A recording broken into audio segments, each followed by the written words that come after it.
Hal pertama yang dilakukan seorang pria setelah terlahir kembali sebelum kiamat tiba adalah menghabiskan 1 juta untuk membeli seekor anjing kampung. Orang-orang yang menyaksikan mengira anak muda ini sudah gila, karena anjing kampung ini paling hanya bernilai 500. Pemilik toko juga bertanya apakah dia sedang bercanda. Namun sebelum dia selesai berbicara, Chen Luo langsung mentransfer uang kepadanya. Dia tahu bahwa saat ini tidak ada seorang pun yang bisa memahami tindakannya. Karena saat ini hanya dia yang tahu. Sebulan lagi uang akan menjadi selembar kertas tak berharga. Seluruh dunia akan mengalami bencana besar yang belum pernah terjadi sebelumnya. Saat itu, beberapa manusia akan bermutasi menjadi zombie. Namun di antara manusia yang tersisa, ada sebagian kecil yang membangkitkan kekuatan khusus. Beberapa orang membangkitkan kekuatan elemen, sementara yang lain membangkitkan kekuatan penguatan fisik. Sedangkan Chen Luo membangkitkan kekuatan ruang yang sangat langka, memiliki bakat super tingkat tinggi yang unggul dalam pertempuran dan bertahan hidup. Namun, ada juga beberapa hewan yang mengalami evolusi dan membangkitkan kekuatan khusus. Anjing kampung ini adalah salah satunya. Bahkan, ia adalah yang terkuat dalam elemen petir, Raja Petir.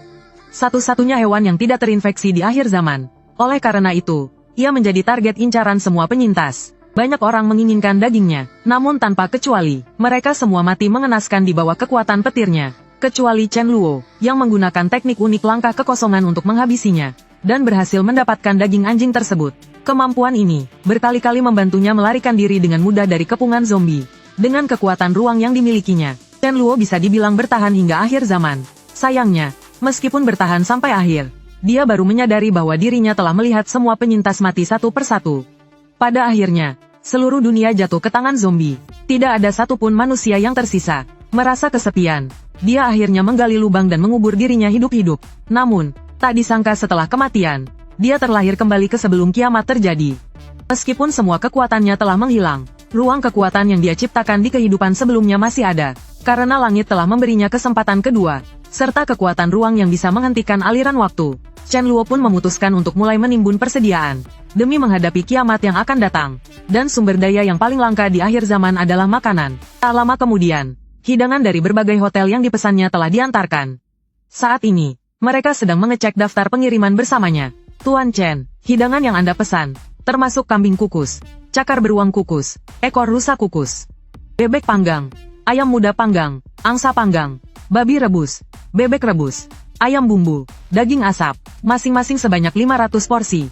Semuanya sudah dipindahkan ke gudang sesuai permintaan Anda.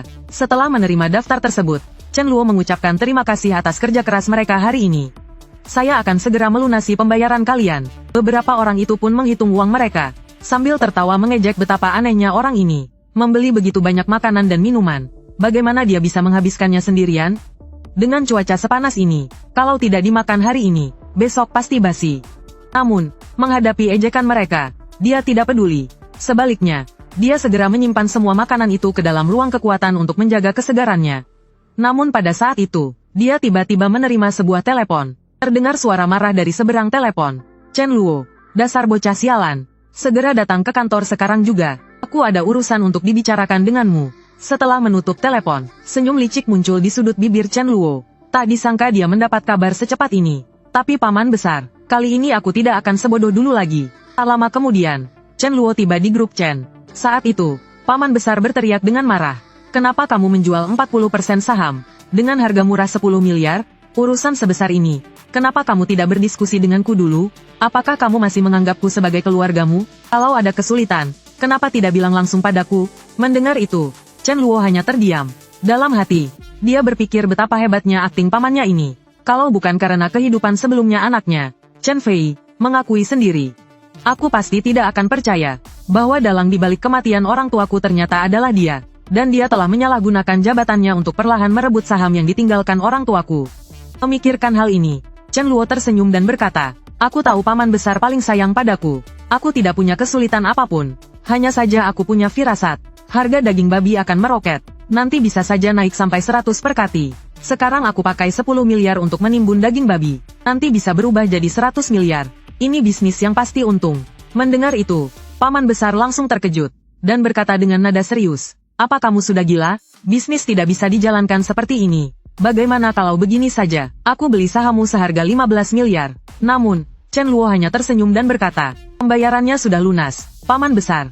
Kalau begitu, kenapa paman tidak tanyakan langsung pada pembelinya? Namun pada saat itu, tiba-tiba ponsel Chen Luo berdering. Melihatnya, Chen Luo segera mencari alasan untuk menjawab telepon dan meninggalkan kantor. Setelah mengangkat telepon, terdengar suara cemas dari seberang. Anjing kampung hitam yang Anda minta kami cari sudah ditemukan. Tuan Chen, anjing kampung hitam yang Anda minta kami cari sudah ditemukan. Saya akan segera mengirimkan alamatnya kepada Anda. Mendengar itu, Chen Luo langsung bergegas ke sebuah restoran daging anjing. Dan itulah yang menyebabkan adegan di awal cerita. Namun, yang tidak ia duga adalah, anjing kecil ini ternyata sangat cerdas.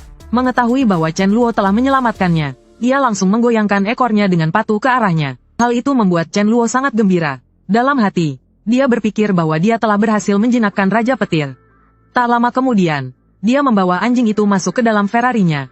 Sambil mengelus kepala anjing itu, dia berkata, mulai sekarang, aku akan memanggilmu Raja Petir. Seumur hidupmu, aku pasti akan memberimu makanan terbaik. Setelah berkata demikian, dia segera mengemudi pergi. Tak lama kemudian, dia sampai di depan kompleks apartemennya. Saat melihat pria berbadan kekar yang berjaga di pintu masuk, Chen Luo merasa campur aduk. Pria itu bernama Su Dazu. Di kehidupan sebelumnya, dia dan Chen Luo memiliki ikatan persaudaraan yang dalam. Pada awal terjadinya kiamat, Su Dazu mengorbankan dirinya untuk melindungi Chen Luo yang belum membangkitkan kekuatan. Dengan kekuatannya sendiri, dia berhasil menahan serangan dari belasan zombie. Namun akhirnya, dia tewas tragis di tengah kepungan zombie. Melihat pria itu di hadapannya, Chen Luo bersumpah dalam hati, saudaraku, jangan khawatir, di kehidupan ini, aku tidak akan membiarkan tragedi itu terulang. Di kehidupan ini, aku pasti akan membuatmu makan dan minum sepuasnya. Saat itu, dia berkata dengan suara serius, Dazu, kau ada waktu setelah kerja, ayo ikut aku ke bar untuk minum beberapa gelas. Namun tak disangka, bocah bodoh ini langsung menolak ajakan Chen Luo. Ibuku bilang pergi ke tempat seperti itu bisa membuatku jadi nakal. Sejak kecil dia mengajarkanku bahwa jika seseorang tiba-tiba terlalu baik, pasti ada niat tersembunyi. Jadi, Kak Luo, lebih baik kau pergi sendiri. Lagi pula, kita tidak terlalu akrab. Saat itu, Chen Luo baru menyadari bahwa dia dan Su Dazu baru menjadi saudara setelah kiamat terjadi. Setelah mengobrol sebentar, dia pun mengendarai mobilnya pergi. Setibanya di rumah, dia segera memandikan Raja Petir. Kemudian, dia mulai menyusun rencana berikutnya, membangun pasukan sendiri. Hal pertama yang harus dilakukan adalah menimbun banyak persediaan. Beras, sayuran, garam, buah, dan benih adalah kebutuhan utama. Obat-obatan, mesin, dan peralatan juga sangat penting. Namun yang paling krusial adalah air minum. Karena setelah kiamat, sumber air akan terkontaminasi, dan tidak ada cara untuk memurnikannya. Di akhir zaman, satu-satunya cara mendapatkan air bersih adalah menunggu hujan turun. Langkah berikutnya adalah merekrut para petarung tangguh sebelum kiamat terjadi. Karena dia tahu dengan jelas siapa saja yang nantinya akan menjadi kuat. Dan yang pertama dia incar adalah sepasang saudari kembar. Meskipun mereka terlihat mungil dan menggemaskan, mereka adalah sosok yang sangat terkenal di akhir zaman. Sang kakak, Miling, adalah petarung puncak pengguna kekuatan api. Orang-orang memberinya julukan Mawar Berdarah, Sang Ratu Api. Sementara adiknya, Mili, bahkan lebih luar biasa. Dia adalah pengguna kekuatan cahaya yang sangat langka. Meskipun kekuatannya dalam pertempuran hampir nol, namun dia memiliki kemampuan pendukung dan penyembuhan yang sangat kuat. Bahkan nantinya dia akan membangkitkan kemampuan kebangkitan. Oleh karena itu, bagaimanapun caranya, dia harus mendapatkan saudari kembar ini. Chen Luo segera memerintahkan detektif pribadinya untuk menyelidiki informasi mereka. Dia harus mengetahui makanan favorit mereka, karena dia tahu, untuk menaklukkan hati seorang wanita, hal pertama yang harus ditaklukkan adalah perutnya. Terlebih lagi, setelah kiamat, makanan akan menjadi barang langka. Jika dia bisa menyediakan makanan lezat untuk mereka setiap hari, siapa yang bisa menolak godaan seperti itu? Tak lama kemudian, detektifnya berhasil mengumpulkan informasi tentang kebiasaan makan mereka. Kakaknya, Miling, sangat menyukai masakan Sichuan yang pedas. Buah favoritnya adalah anggur. Sementara adiknya, Mili, sangat menyukai kaki babi rebus dan ikan. Buah favoritnya adalah semangka. Setelah mendapatkan informasi ini, Chen Luo segera mulai menimbun makanan favorit mereka. Saat ini, hanya tersisa 7 hari sebelum kiamat tiba. Pesanan baju zirah paduan logam dan tongkat listrik bertegangan tinggi, yang dipesannya beberapa hari lalu ternyata dikirim lebih awal seminggu. Hal ini membuatnya sangat senang. Dengan perlengkapan ini di tangannya, dia bisa dengan mudah mengalahkan zombie tingkat rendah sebelum kekuatannya bangkit. Dalam beberapa hari berikutnya, Chen Luo terus mengumpulkan lebih dari 10.000 truk penuh persediaan. Setelah semua persiapan selesai, Chen Luo menelepon paman besarnya. Dia mengatakan bahwa ada bisnis besar yang ingin dibicarakan. Keuntungannya dijamin, tidak ada kerugian. Ayo kita bertemu dan bicarakan lebih lanjut. Setelah menutup telepon, senyuman licik muncul di wajah Chen Luo. Dalam hati, Dia berpikir bahwa sudah saatnya menyelesaikan urusan dengan paman besarnya. Saat kiamat tiba, itu juga akan menjadi hari dia menuntut keadilan untuk orang tuanya. Ini, hanya tersisa 3 jam sebelum bencana dimulai. Chen Luo membawa Raja Petir dan menuju kediaman paman besarnya. Saat melewati gerbang kompleks, dia sengaja berhenti dan mengingatkan Su Dazu. Around jam 12 nanti, pastikan kau sangat berhati-hati. Setelah itu, dia langsung mengemudi pergi. Setibanya di rumah paman besarnya, sepupunya, Chen Fei, menyambutnya dengan ramah. Saudara sepupuku, kau belum sarapan, kan? Ayo, kita makan sambil mengobrol. Ayah sudah lama menunggu di ruang makan. Namun begitu duduk, Chen Luo langsung mulai makan dengan lahap, tanpa menyebutkan sedikit pun tentang bisnis besar itu. Saat itu, paman besar buru-buru berpura-pura peduli dan berkata, Chen Luo, makanlah pelan-pelan. Nanti tersedak, nanti kau bisa jelaskan tentang bisnis besar yang pasti untung itu. Namun pada saat itu, tiba-tiba terdengar jeritan mengerikan dari dapur. Paman besar segera menyuruh Chen Fei untuk melihat apa yang terjadi. Melihat situasi itu, Chen Luo langsung bangkit dan berkata, aku ikut, mungkin aku bisa membantu. Saat itu, Chen Fei telah membuka pintu. Namun begitu melihat pemandangan di dalam, dia langsung jatuh terduduk ketakutan. Di hadapannya, seorang pelayan yang telah berubah menjadi zombie, sedang lahap mengunyah mayat kepala pelayan. Detik berikutnya, zombie itu mendengar suara dan langsung menerjang ke arah Chen Fei. Ketakutan, Chen Fei buru-buru bangkit dan menutup pintu untuk menghalanginya. Namun saat Chen Luo melihat sepupunya diserang oleh zombie, dia tiba-tiba meraih pintu dan menahannya. Lalu dengan tenang mengeluarkan tongkat listrik dan menyetrumnya hingga pingsan. Tanpa ragu, dia langsung melemparkannya ke zombie untuk dimakan. Melihat kejadian itu, Chen Jianan langsung terkejut dan ketakutan.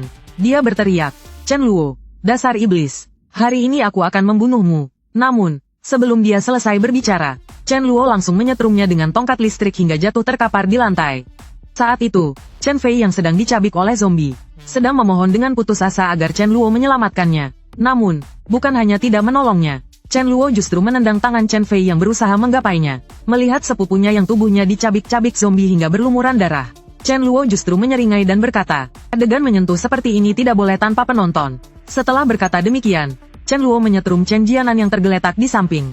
Lalu berteriak, paman besar, jangan tidur. Bangun dan lihat anakmu untuk terakhir kalinya. Melihat Chen Fei yang telah dicabik zombie hingga tak berbentuk, Chen Jianan merasakan kepedihan yang luar biasa. Dia segera berlutut dan memohon kepada Chen Luo, tolong selamatkan sepupumu, Chen Fei. Masalah penyitaan harta keluargamu tidak ada hubungannya dengan dia. Itu semua adalah perbuatanku sendiri. Mendengar itu, Chen Luo hanya mendengus dingin. Lalu, apakah kau tidak pernah melakukan hal lain yang mengkhianatiku? Begitu kata-kata ini keluar, Chen Jianan langsung terdiam di tempat. Dalam hati, dia panik. Jangan-jangan dia juga tahu tentang hal itu?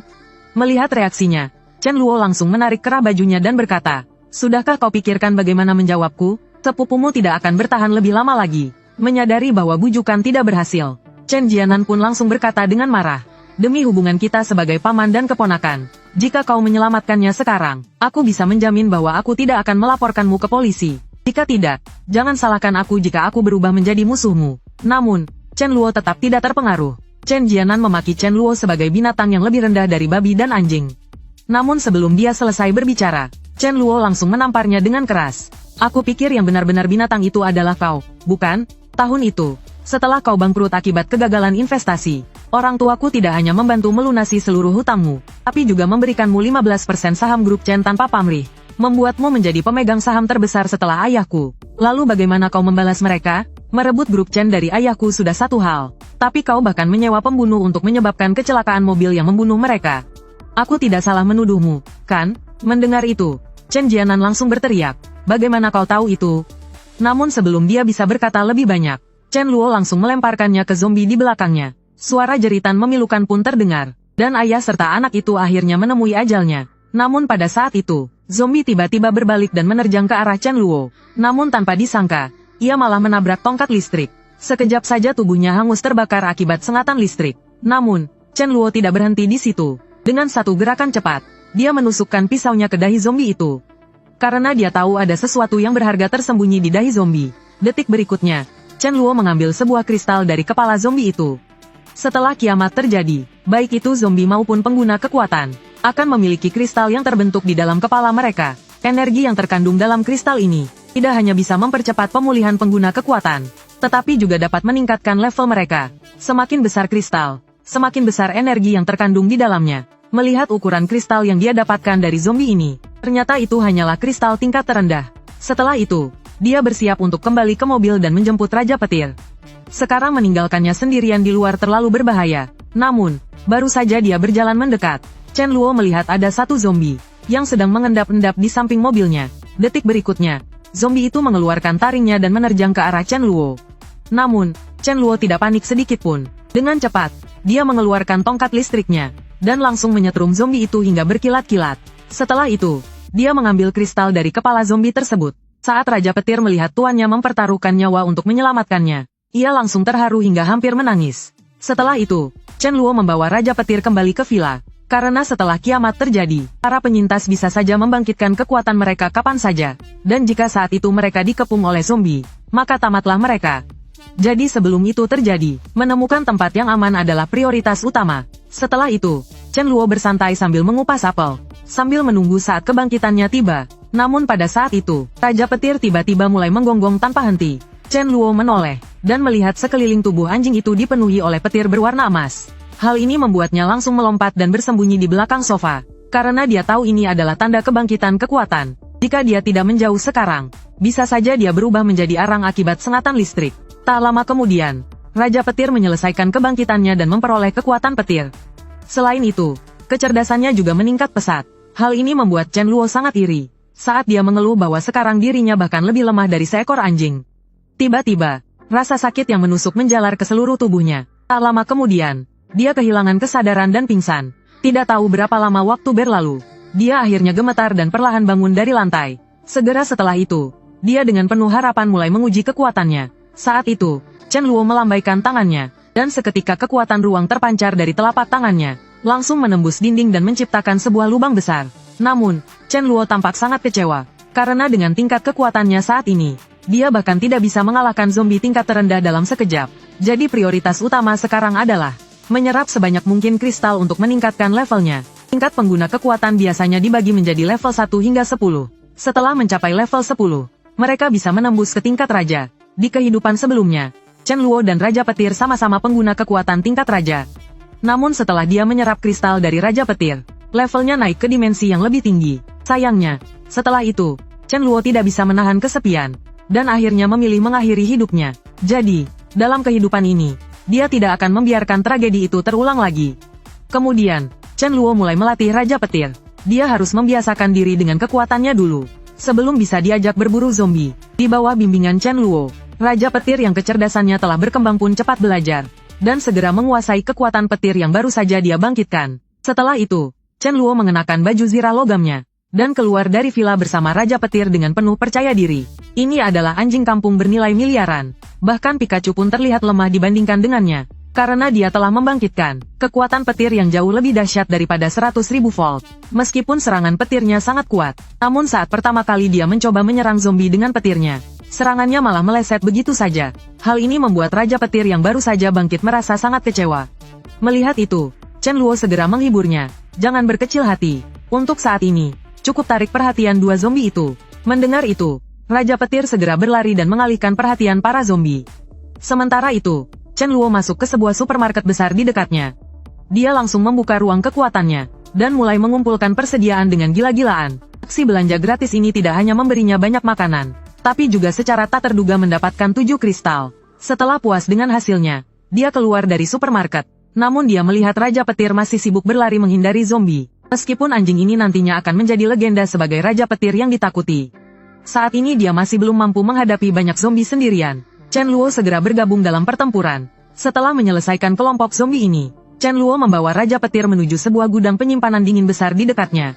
Awal kiamat adalah waktu terbaik untuk mengumpulkan persediaan, jadi tidak mungkin Chen Luo melewatkan kesempatan emas ini. Tak lama kemudian, satu manusia dan satu anjing tiba di lokasi tujuan. Namun, mereka mendapati tempat itu sudah dikelilingi oleh zombie. Sepertinya untuk masuk ke dalam gudang, mereka harus menyingkirkan zombie-zombie ini terlebih dahulu. Namun, baru saja turun dari mobil, dua zombie langsung mengeram dan menerjang ke arahnya. Detik berikutnya, kedua makhluk malang itu tersengat listrik dan hangus terbakar. Namun saat itu juga, 3 zombie lainnya tiba-tiba menyerangnya dari belakang secara bersamaan. Melihat itu, dia segera melancarkan jurus naga kembar muncul dari laut. Dan dalam sekejap 2 zombie langsung terkapar. Namun, tanpa diduga, zombie ketiga, membuka mulutnya lebar-lebar dan langsung menerkam ke arahnya. Terdengar suara dang, zombie itu justru menggigit zirah logamnya dengan keras. Akibatnya, dua giginya langsung patah. Dan tanpa ampun, Chen Luo menyetrumnya dengan tongkat listrik hingga terlempar jauh. Dengan zirah logam dan tongkat listrik di tangannya, Chen Luo melangkah di antara lautan zombie, tanpa terkena satu serangan pun. Hanya dalam waktu singkat, dia dengan mudah menghabisi semua zombie. Pertempuran ini benar-benar memberi hasil besar baginya. Dalam satu serangan, dia berhasil mendapatkan lebih dari 60 kristal. Namun, Chen Luo tidak langsung memasuki gudang penyimpanan dingin. Sebaliknya, dia menemukan sebuah truk berat di dekatnya. Dengan senyum licik, dia berteriak, "Raja Petir, cepat naik. Kakak akan mengajakmu jalan-jalan." Setelah itu, dia langsung menginjak pedal gas sampai mentok. Dengan kecepatan 100 km per jam, dia menabrak pintu utama gudang penyimpanan dingin. Hal ini membuat Raja Petir sangat ketakutan. Dia terus menggonggong panik tanpa henti. Namun, setelah menerobos pintu, Chen Luo tidak memperlambat laju. Sebaliknya, dia semakin menginjak gas dan menabrak gerombolan zombie di dalam. Aksi gilanya ini, bahkan membuat Raja Petir terkejut dan merasa tuannya terlalu brutal. Namun, yang tidak diketahui Chen Luo, saat itu, di lantai atas ada 3 penyintas, yang diam-diam mengawasi setiap gerakan Chen Luo. Tiba-tiba, salah satu wanita di antara mereka berkata dengan penuh semangat. Begitu dia menyelesaikan zombie-zombie itu, kita turun dan meminta dia membawa kita pergi dari sini. Namun, pria di sampingnya tidak setuju. Kenapa dia harus membantumu? Dari cara dia bertindak, jelas dia bukan orang yang lembut. Jelas dia datang ke sini untuk mengambil persediaan kita. Lebih baik kita bertindak dulu sebelum dia melawan. Kita tunggu saat yang tepat dan menjebaknya. Begitu dia lengah, kita bunuh dia. Lalu kita rampas truk dan semua persediaannya. Sementara itu, Chen Luo telah menyelesaikan gerombolan zombie. Saat dia dengan gembira mengumpulkan kristal, wanita tadi tiba-tiba berjalan mendekatinya. "Terima kasih telah menyelamatkan kami. Bisakah kau membawa kami keluar dari sini?" Chen Luo baru saja ingin bertanya berapa orang yang ada di sini. Namun tiba-tiba dia disergap dan dijatuhkan ke tanah oleh 2 orang. "Anak muda, sebaiknya kau menyerahkan semua persediaanmu. Kalau tidak, aku akan membunuhmu sekarang juga." Wajah Chen Luo menjadi gelap. Dalam hati, Chen Luo berpikir, ternyata pepatah tentang kiamat, bahwa orang baik akan mati lebih dulu bukanlah omong kosong. Benar saja, kebaikan adalah hal paling berbahaya di dunia ini. Kalau begitu, jangan salahkan aku kalau aku menjadi kejam. Pada saat yang sama, Raja Petir yang melihat tuannya dalam bahaya, langsung menerjang ke arah 3 orang itu. Melihat kesempatan ini, Chen Luo dengan cepat mengeluarkan 2 tongkat listrik dari ruang kekuatannya. Meskipun ini adalah rahasia terbesarnya, namun, tidak boleh ada seorang pun yang mengetahuinya.